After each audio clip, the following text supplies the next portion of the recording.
അടുത്ത ദിവസം ഖുർആൻ കമ്മിറ്റിയും അതുപോലെ ഇവിടുത്തെ ജമിയത്തുലമയും മറ്റ് ഓരോ പാതിയായ വാല്യമുള്ള പ്രസിഡന്റ് സെക്രട്ടറിമാരുമായും ബന്ധപ്പെട്ട് അടുത്ത ദിവസം അതിൽ ഞാൻ ഒരു തീരുമാനം നിങ്ങളോട് പറഞ്ഞു തരും.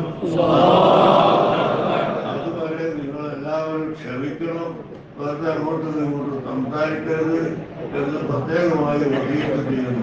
അതുവരെ നിങ്ങൾക്ക് എന്ത് ആവശ്യമുണ്ടെങ്കിലും ഞാൻ ഏറ്റെടുത്തിരിക്കുന്നു. ഞാൻ പാകിസ്ഥാൻ ഏറ്റെടുത്തതെന്നല്ല പറയുന്ന അർത്ഥം. ഞാൻ നമുക്ക് ആവശ്യമുള്ള കാര്യങ്ങളൊക്കെ ഞാൻ നിർവഹിച്ചു തരും. നിങ്ങളെല്ലാവരും ക്ഷമിക്കണം. നമ്മുടെ ഏകകണ്ഠമായ ഒരു തീരുമാനം അനുസരിച്ച് ഇൻഷാ അല്ലാഹ് നമുക്ക് കാവ്യെ നിശ്ചയിക്കാം.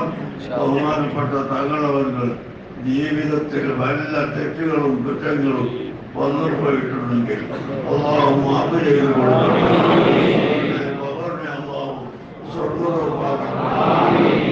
കബറിൽ വെക്കുന്ന സമയത്ത് മരുന്നുകൾ വന്ന് സന്തോഷിപ്പിക്കുന്ന കൂട്ടത്തിന് പേടിപ്പിക്കുന്ന കൂട്ടത്തിന് പെടുത്താതെ കബറിനെ അല്ലാഹു സ്വർഗ്ഗമാക്കി നരകത്തിന്റെ ഭാഗമാക്കാതിരിക്കട്ടെ.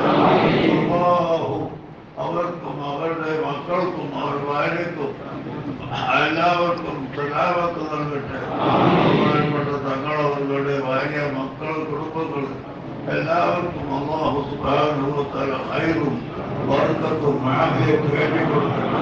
നിങ്ങൾക്ക് എല്ലാവർക്കും അല്ലാഹുവിന്റെ പൊരുത്തത്തിലായി അല്ലാഹു ആയത്തുകൾ